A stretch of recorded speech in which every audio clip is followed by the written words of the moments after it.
The United States is in a position not only to learn from global advances in psychological health and safety, but also to build on those and other concepts to accelerate progress.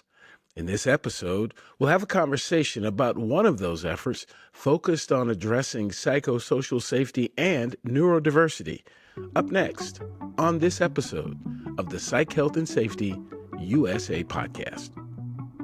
From Flourish DX, this is the Psych Health and Safety USA podcast. As workplace mental health has become a global priority, there's a greater focus on addressing psychosocial hazards. Each week, we look at psychological safety from an occupational health and safety perspective. Let's talk psychological health and safety. Welcome to this episode of the Psych Health and Safety USA podcast. I'm your host, Dr. I. David Daniels, and I want to thank you for tuning in.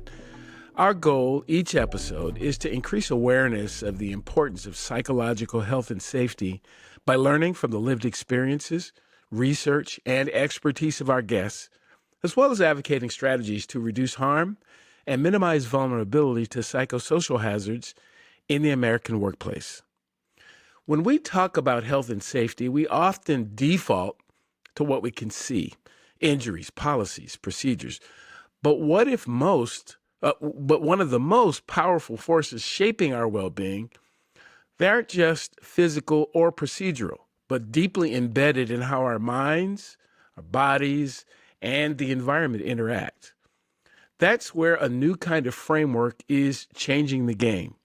It recognizes that people don't leave their biology at the door, that trauma, stress, identity, and culture, they don't pause when we clock in. It understands that the nervous system, the social system, and the psychological system are in constant conversation, regulating how we think, how we feel, and how we function. This isn't just theory. It's a call to action, because when we design systems that overlook these connections, we create environments that may appear fair on paper, but are harmful in practice. But when we adopt this integrated lens, we unlock new possibilities for trauma-informed leadership, for culturally grounded care, and for safety systems that not only prevent harm, but also promote healing. My guest today is an expert in this concept. And so we're going to learn more about it. We're going to learn more about my guest. And we're going to start off the way I often do, with an introduction of my guest by my guest, with this question: who is Dr. Saara Haapanen? Well, hello. I'm so happy to be here. Thank you. I am Dr. Saara Haapanen. I'm the CEO and founder of Performance is Happening. We help organizations build healthier, higher performing workplaces using science-backed wellness and neurodiversity training, specifically using the psychobiosocial model. But that's what my organization does. But as a human, I just love helping humans live happier, healthier lives. And I think a big part of it is the holistic perspective of a human. Like, it's not just one thing. I'm super passionate about neurodiversity training because my own diagnosis with ADHD, which happened, I can tell the story because it's kind of funny. It happened because I was struggling to read my own research. So when the way that our brains work, an ADHD brain is kind of like a light switch. It's on or it's off. And when I was very heavily involved in my research and helping people and studying them, how to help them, the light switch was very on. But what happened is my research grant got taken away, and I started, I actually got really depressed. So I was really doing the things that my brain wasn't meant to do. So for me, that was like statistical analysis and Excel sheets. Where I excel in my life is helping humans, right? I want to learn theory and apply it and then talk to that individual. But I was getting really depressed and just working on my academic research. So it's kind of ironic because the school that I went to is the University of Jyväskylä. And it's in Finland. and it's one of the top 10 research-based universities in health science in the world. I didn't know I was going to a research-based university. I was going to study sports and exercise psychology. So I thought I was going to learn about it and apply it with athletes. And little did I learn when I went to go get my master's degree is that's not really what we were doing. We were research-based and we were to get publications. And that's all awesome. It's great for me now. But when I was in it, I kind of didn't know what I was getting myself into. So I was just doing research and I got depressed. And my husband said, well, why don't you go do some personal training like you used to in college? Like that always made you happy. So I went ahead and started doing that and became happy again and found my life. Found my purpose in helping others, helping them get healthy, training for whatever their goals were, basically kicking their asses, but letting them have fun and changing their life by giving them like lifestyle school skills. And so I call it a timeline shift, went down that road and really kind of forgot about my PhD. And fast forward 7 years, after I was already 3 years in, my supervisor said, hey, Saara, like you can't be a PhD student for 10 years. You need to basically finish now or like give this up. And I'm not one to like not finish something I started. So I went to go read the research that I wrote, my dissertation, and I couldn't understand it. I read the same sentence.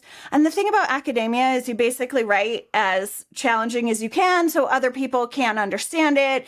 Academia for me is like written for other researchers. But my passion, because I was studying how to create climates of success, how to keep people motivated, specifically how the coach can create an optimal culture of success for each individual. It was just really challenging. I'm like, I don't understand what I wrote. So I freaked out. I got a brain scan and they said, congratulations, you have no blood flow in your frontal lobe during a boring task. And I was like, what does that mean? I was like, it feels like my brain turns off. And they said, yeah, you have ADHD. And when you do something boring, you can't really force that part of your brain to fire. And then my whole life made sense because I was only passionate about things that I was passionate about. So I was studying sports and exercise psychology because I was a high level athlete. So I moved to Finland to actually train for the 2008 Olympics. They were supposed to take 34 women. I was ranked 30th. I found out 12 days before the Beijing Games that I wasn't going. So I was the very first person not to go. But I was studying sports psychology because it was helping me. I was like, oh, I have it, especially doing an individual sport. If I can control my mind, I can control my body, I can control my emotions, how I react, how I perform. So that was always really relevant to me. And it's just really interesting because my only goal in life was to go to the Olympics. And then since that didn't happen, everything else kind of just happens by accident. But it now all makes sense. Even the fact, because I was a diver.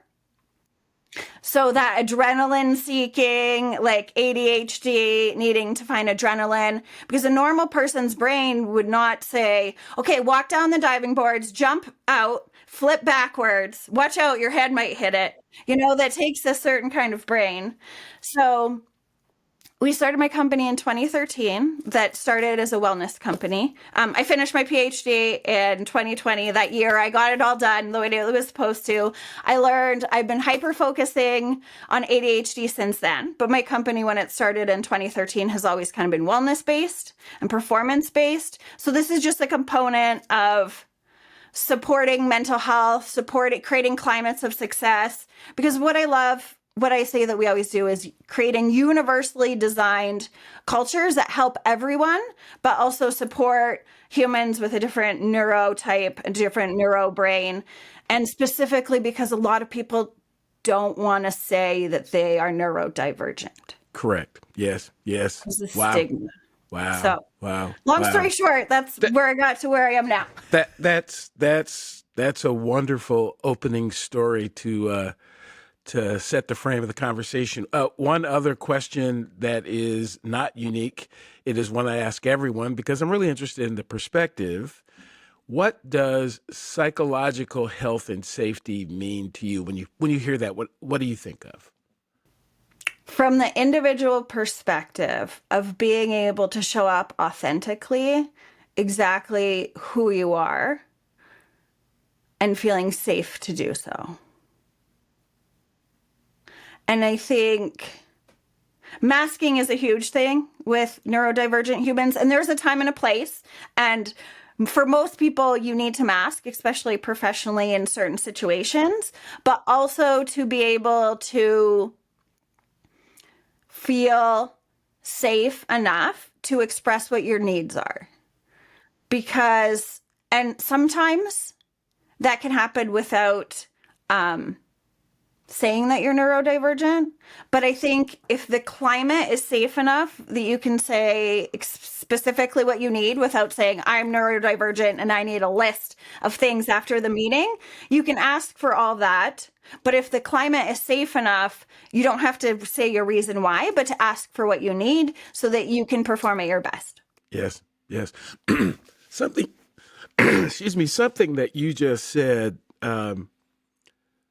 You said that, well, I guess I'm of the belief that we are choosing to mask because there's something that we need, and we don't believe the environment that we're in is safe enough not to mask. We're kind of saying the same thing, but I really put a lot of focus and am concerned about the environment that was created, because I don't believe there was anything wrong with the human the way they were designed. I just don't. We are all designed the way we are for some reason. For either, a deity did it, biology did it, our heredity, something did it, made us who we are. And there isn't really anything wrong with us. There is something inadequate about the environment that we're in.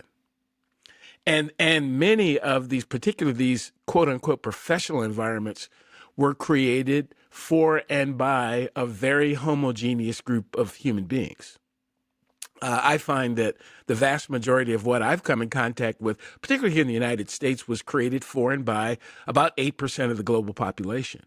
And the other 92% of the global population has to fit its way in and mask and code switch and do a bunch of things when, and again, something that you mentioned we'll probably talk more about. What if we designed systems that acknowledged that we were all different, that acknowledged that people have different ways of expressing and ways of performing and ways of accomplishing, and our system is set up that way? It's like, oh yeah, it's probably pretty important we agree on, but how we get there, not so much. How we do it, not so much. As long as we get an agreed to, it's important that we agree on the outcome, because we both have to know what success means. We have to know, you have to see it and I have to see it, but how we get there, I just don't believe we have to do it the same way, because it's not comfortable for many of us for all kinds of reasons. Absolutely. So tell me a little bit more about what led to this focus on coaching and human performance for other people. What gets a person, what gets a kid, a teenager or whatever, thinking about performance for other people? I now know part of it is because of my neurodivergent brain. So, but I also know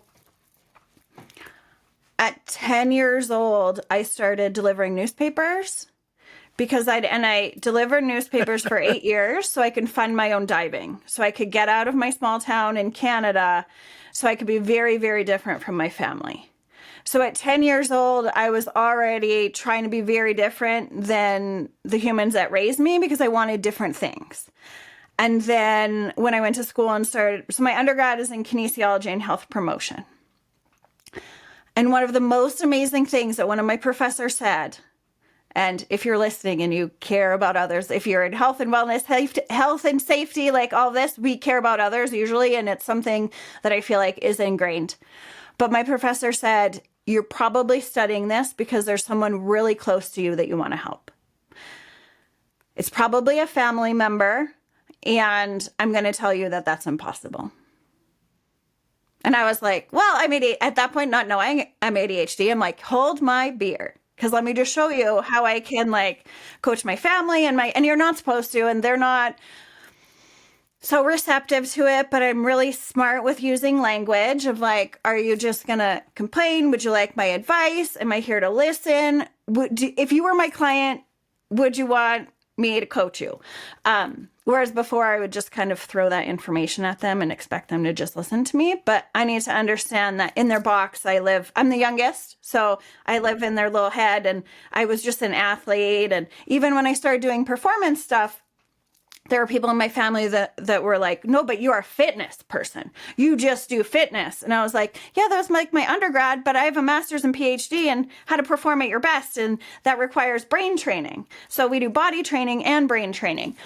But so I think that part was ingrained in me. But because of my depression, and before I was diagnosed ADHD, and often depression and anxiety are unmanaged, or are symptoms of ADHD that is unmanaged.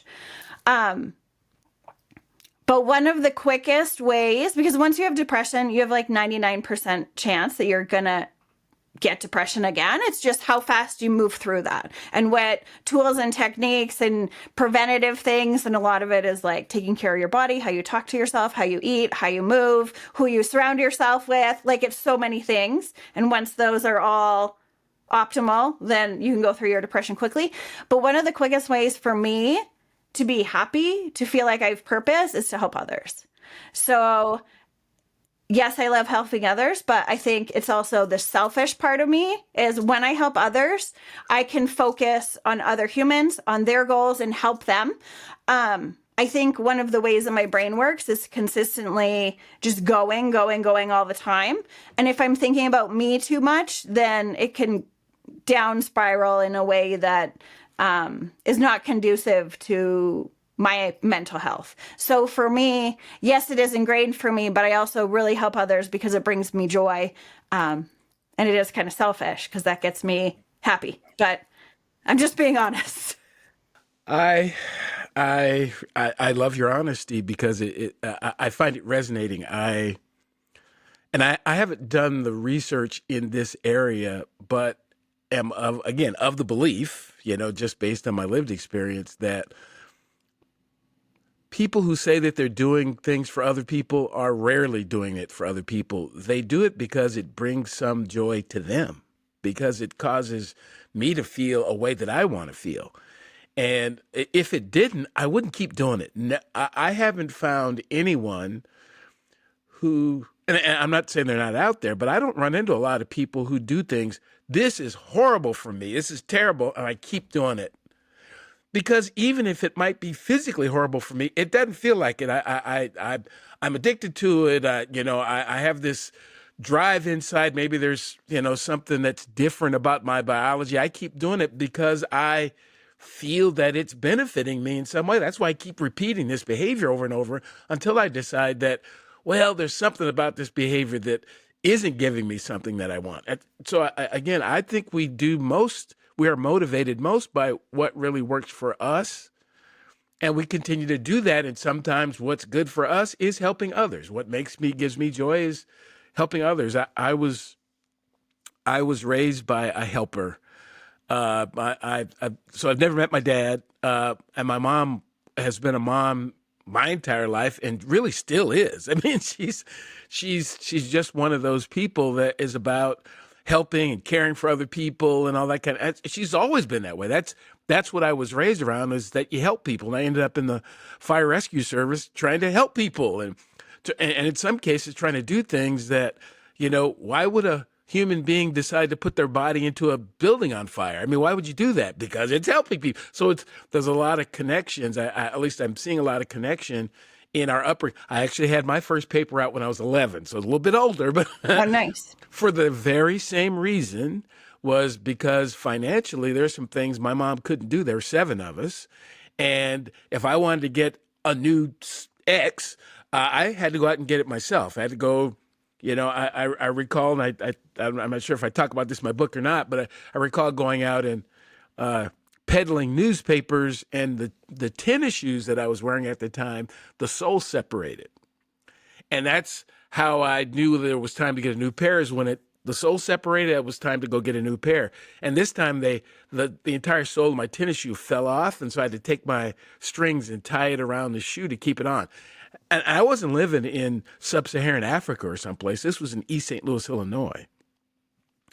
So stories that, sometimes people who run in some of the circles that I don't run in a lot, but people that I kind of see, they have never seen anything like that. But I go, like, that was life for me. And I didn't think it was unusual. I just thought that's life. You got to make this thing work. And again, as you describe yourself and describe your experience, it sometimes makes me think maybe I should go get a brain scan. But anyway, tell me what is neurodiversity? What is that? For those who may not know, I think I have an idea, but share with me, what is neurodiversity? So 20% of the population is neurodiverse, and all it really means, so it's neurobiologic as well. Your brain is different. And, well, not necessarily your brain, maybe your brain. I'm going to go on a rabbit note and then I'm going to come back. Because I work with a lot of individuals with ADHD, often I'm asked, like, do I need a diagnosis?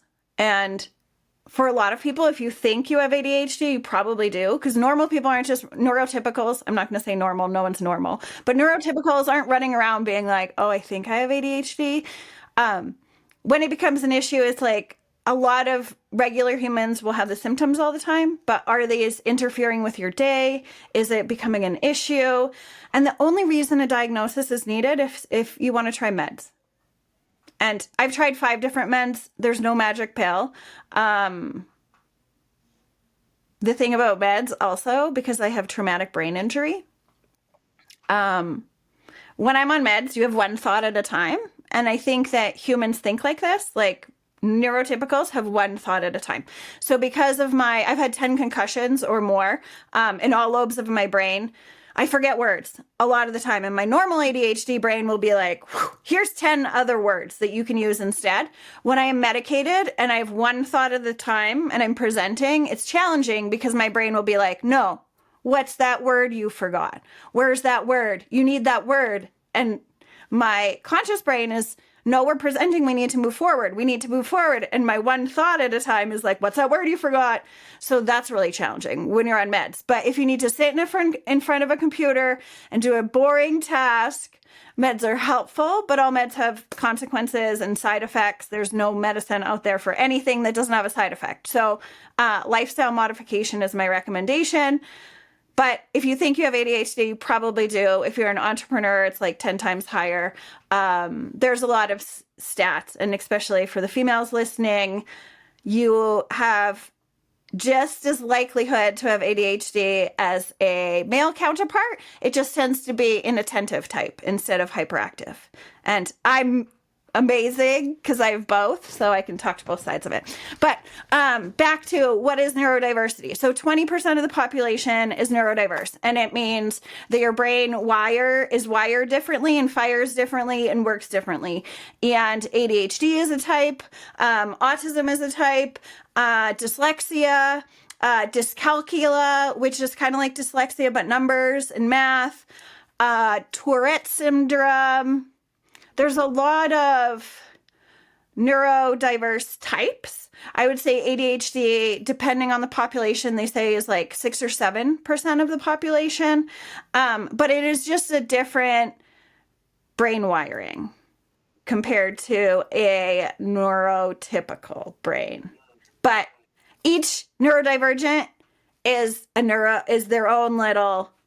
I always joke, like, once you know someone with ADHD, you know one person with ADHD. Same with autism. Like, everyone is different, but it does mean there are certain similarities in how they're going to seek, how they're motivated, how they're going to seek stimulation.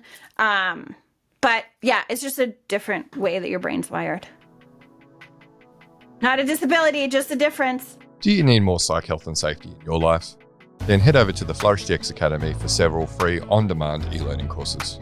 If you're an internal professional, follow FlourishDX on Eventbrite to register for any of our free fortnightly interactive webinars.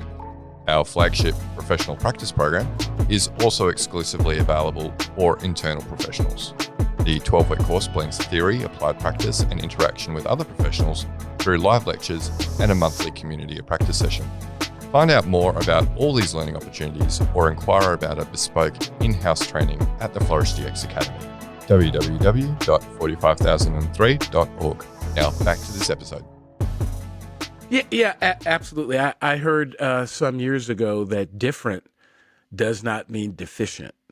And that seems to me to be this kind of underlying assumption, is that when folks see something different, hear something different, feel something different, that the leap is, well, there's something wrong with it. And there doesn't mean that there's something wrong with it. Wrong compared to what? So who said this thing was wrong? And often, again, my experience is that systems that are in control of things, systems with power, systems that are in the lead, people that are in the lead, want to maintain that lead, want to maintain that power, want to maintain that position or status. So those who are coming into that circle or coming to that environment are, again, forced to compare themselves to that. So if this is a group of athletes, are you athletic? If it's a group of tall people, are you tall? If it's a group of, we're compared to something and then told that there is something deficient about our difference. It is simply different. That's all. And these value judgments about it I don't get it. I'm not sure what the point is, because it doesn't mean that there's something wrong. It means there's something different. And now that we've acknowledged the difference, can we create spaces? Can we create systems? Can we create ways of being or ways of operating between the two of us that are going to keep it safe for both of us? Because this whole concept of psychological health and safety is more than just about, can I bring my whole self to the environment? But if I bring my whole self, how am I going to feel after I do that? Is this way that I'm feeling that is unsafe? It's not just about you or me. It is built into the way we look at things. It's built into the way we evaluate each other. It's built into the way that we promote each other, the way that we get access or don't.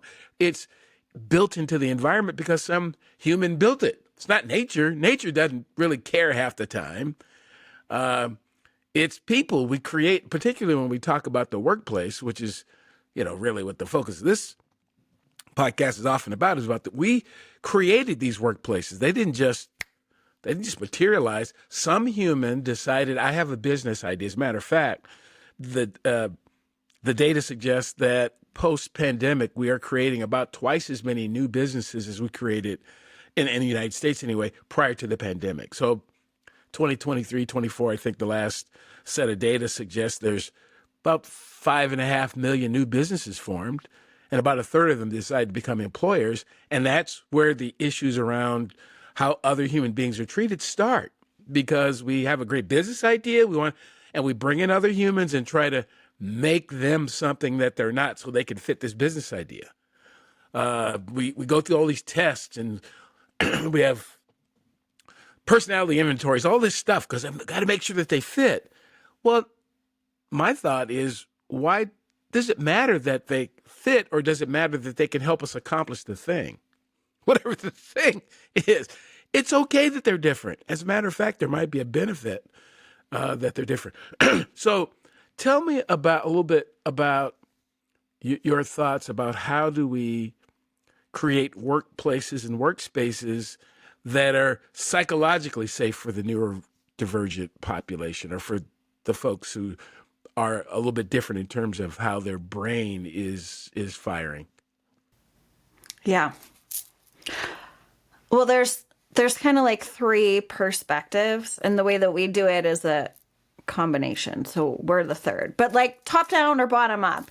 And I think a lot of it on either side, whether you're starting with an employee or the organization, is an understanding of an education of what is neurodivergent, what is it like to have it from an employee perspective, or what's this brain type like, whether it's specifically, I do a lot of the trainings we do is like neurodiverse, broader spectrum. Like I love ADHD because it's my lived experience and I'm like hyper focused on that, but just a better understanding of like what the challenges can be, what is it like, how can you support these humans. Masking, as I mentioned before, is a huge one, and allowing, especially I know for autistics and for ADHDers, it requires so much. It's not that masking can be easier for some people than others, but often for everyone who is masking, it requires a lot of cognitive energy. So if that human is required to mask, whether that's making eye contact or speaking in a meeting, and it could be the smallest things, and it's very individualized depending on that individual. But if they are showing up a certain way that it's expected of society or the workplace, that takes a toll. So when they do that, what then is going to be influenced? Is it going to be their productivity or their ability to stay awake or the way that they communicate? But I think all of it, top down or bottom up, starts with education of like, what is neurodivergence? And then from there, depending where you're at, you're like, here's how you can support, here's how you can create a universally designed climate that often when I'm talking with leaders, I have them like put up their hand that they maybe can identify someone on their team that might be neurodivergent. Some people are not aware at all. They're not, they don't see other people the same way. So I can point one out in a crowd pretty quickly within like maybe a 30-second interaction, but I've learned like people don't want to know. And a lot of responses I get is like, yeah, I'm a high performer and I was a professional athlete. And I was like, yeah, no, I know. That's why I'm saying you have ADHD. And they're like, no, I'm a high performer and I have 5 businesses. And I was like, yeah. But I see ADHD in like a beautiful light and a lot of people don't. So I think education is key. Also from the employee perspective, because a lot of humans are not aware that they might have this brain type. 70% of people who have it are still not diagnosed. So when I'm talking to employees versus talking to leaders, it's when the presentation is going well, I got a lot of like, oh, I think I have that. Oh, this might be a thing. Or like light bulb moments of it makes sense why certain tasks are very challenging for me, and certain tasks I can do with my eyes closed and hyper focus and like bang out all the work I need to do. And I look at my workmate and they're taking days on this. But if it's something that you're hyper focused on, it's very easy to have the motivation and the drive to do it. So usually when someone comes in to help an organization, they either do like leader training or employee training. And when we go in, we kind of do all of it because we want to help everybody, and getting an understanding of the whole organization, the leaders and the workers and employees. I think the first key is just education and I really feel like one of my jobs is just to reduce the stigma. So I'm on stages just preaching that like ADHD is amazing, we're super, and all these things.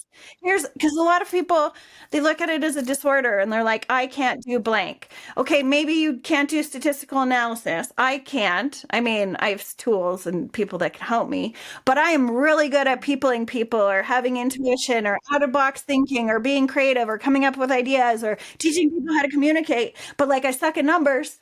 But here's what I'm really good at, So I think also one of the big things within an organization is helping your humans figure out what they excel at and then creating a climate where they can do that easily versus forcing them to be in a box and work like everybody else. And I think at the basis, it's where's the culture and how are you talking to your humans? How are you communicating with them? Do they feel like they are appreciated, like they're humans, like they have autonomy, like they're competent? Are they related? I just went over the 3 basic psychological needs from the self-determination theory, but how do those humans feel supported? Do they feel safe? And then everything else kind of falls into line. But I think it all starts with education. Yeah, it is difficult to imagine an individual or an organization addressing something that they have not identified. I mean, if I, and I don't see how people do it. I mean, you don't come up with solutions to amorphous. You have to be able to identify what the problem is, or identify that it's a concern, or identify there's a challenge before you're going to take any steps at all. And a lot of these discussions about what does it take to create a psychologically or a physically safe environment really starts with recognition of the hazard. What is it that is going to potentially create harm to us so we can avoid it? That focus on harm reduction and focus on creating environments that are safer for people starts out with recognizing what could go wrong. And it's not something that we come hardwired with. We learn what is some of the hardwiring in terms of recognizing, certain potential, things that could harm us is kind of built into our lived experience, because when we were children, or when we were, back in, as we evolved, there's some things, loud noises or heat or whatever, that we've just been biologically wired to be able to recognize. But then there's other things we learn from other people. We learn from the people that were around. We learn that there are people that learn in their lived experience that people who look like me are potentially harmful to them, because that's what they've been told. Might not be accurate, but it's what they've seen when they watch movies and they see the scary black person. So it becomes a part of people's lived experience because that's what they've been exposed to. And then, so we build systems around that. We build environments around that, because that's going to be, that person who is different from us is going to be threatening to us. So we don't really want them around. We don't want to we don't want to understand them. And again, I in order to be able to operate in an environment where that stuff's going on, I know personally, I've had to just acknowledge that's what it is, but let's have the conversation about what you're really feeling, what's really going on with you, so we can perhaps come up with something a little bit different. And so when I got a chance to meet you for the first time during the run up to the International Symposium on the Advancements of Total Worker Health, I heard this framework that you talked about. And I want to learn a little bit more about what is a psychobiosocial framework. What is that? What does that mean? It sounds complex, but it also sounds interesting and curious. So tell me a little bit about that framework. Awesome. Yay. And so it's nice now that I'm so removed from my research that I can talk about it again without being angry about it. So I use this framework. It's Uri Hannon's psychobiosocial framework, and it's based from this framework. He also created the individual zone of optimal functioning. And I'm going to tell you about his framework for sure, but I have a framework that's called the Peak Performance Profile that's based off of this. And then I added 5 other modules because I've been coaching humans for 26 years. And then I changed everything to start with the letter M because alliteration makes my brain tickle. So, and I do a lot of mountain. So I call it like the 12 mountains you need to climb. But I'm going to go over the science-based one first to explain what it is. So we'll break it down into 3. So psychobiosocial, so psychological components, the psychological components in the model. And the model is based on the idea that for optimal performance, all of these things need to be taken into consideration. And then with his eyes off model that moves forward, every one of these at a certain level. So the idea is based on when you are performing, and I studied this in high-level athletes in 3 countries, but this has been proven in workplaces, school systems, across cultures, so it doesn't matter. Whether you're like doing heart surgery, doing a PowerPoint presentation, or playing basketball, you're still performing. It doesn't matter where you're performing. So for each one of these, you have basically a functional level and a dysfunctional level, and that's on a scale. So before I get into it, I'm going to just give an example. I'll use an athletic example so it makes sense to you. I was a diver. We have a perceived idea about anger, that anger is bad, right?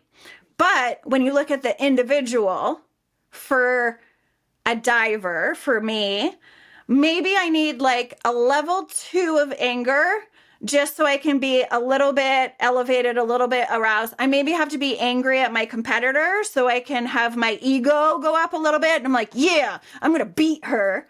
Versus, let's say, a boxer who is going to go fight, physically fight someone, maybe for their optimal level of performance. So we measure all this stuff. They need to be at a level 7 or an 8 so they can be at their right level of performance, so then they can go kick someone's butt in a ring. So anger for them might be a functional emotion before they perform within a certain level. So let's say like in between 6 and 7. And for me, it's not necessarily dysfunctional. Like for me, if I'm questioning myself or my confidence is low, that's going to be like a dysfunctional thing. But for anger, I might have to have a level 2. So it is very individual depending on the human, what they're doing, where they're performing. So it's not like, I don't do broad statements of all this stuff. So that's kind of how you measure it when we keep going down into the science about it. But okay, psychobiosocial. So the psychological things we're looking at is cognition. So how you think, motivation. For motivation, I use the self-determination theory and achievement goal theories. We don't have to get into that.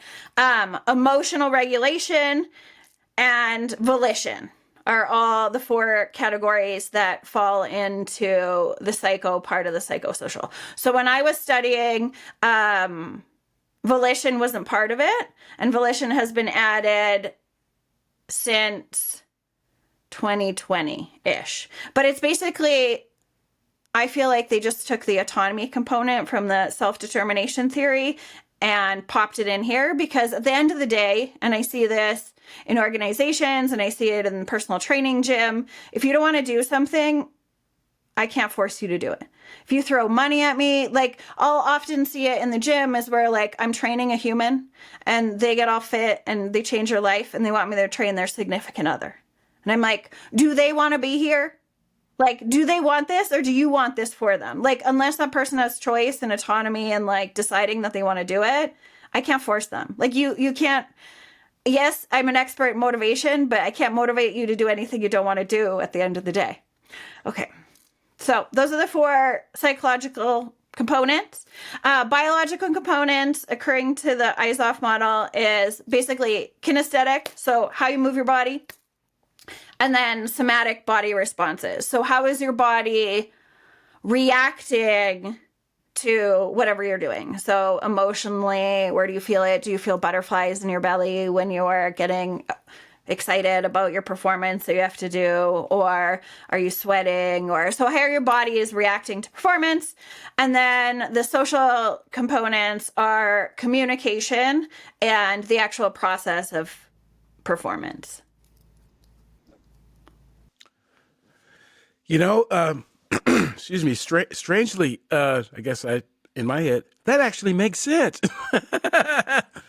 It actually makes sense. It seems to me to kind of take apart something that happens, in seconds, but it all makes sense because all those parts are really so important. I really like the point that you made about you can't make people do things.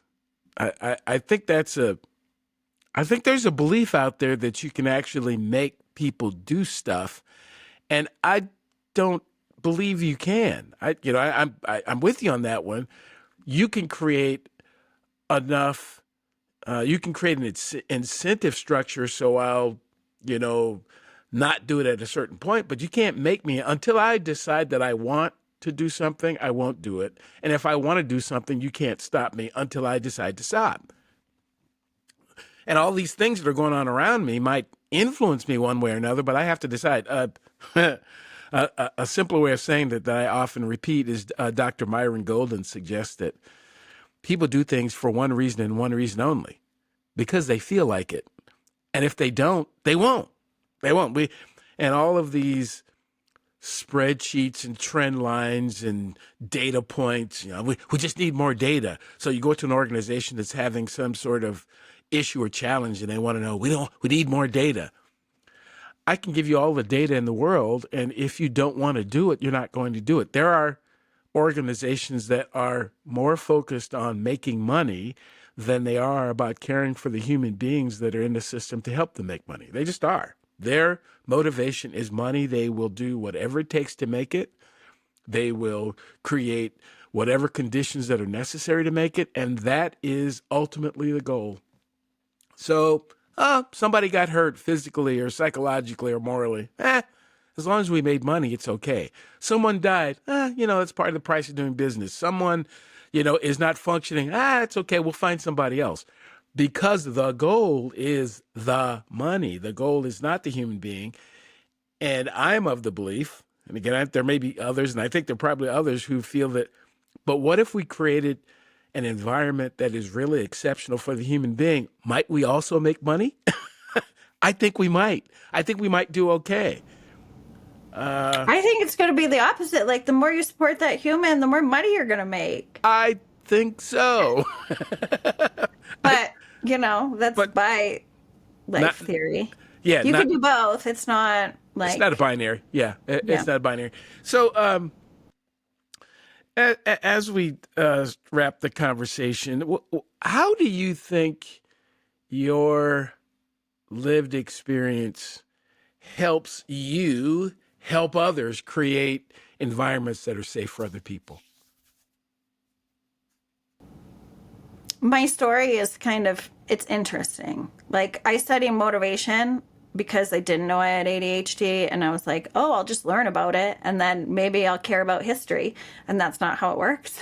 But I think because of my ADHD and my ability to connect with humans, and that I actually care, and I care because it's selfish of me, because it makes me feel good, but to be able to see change, real change happen so quickly in organizations and in individuals. And I think so much of it is brain training versus, yes, you have to create a culture of success. Yes, you have to do all these things, like do your psychobiosocial model and make sure everything's on point.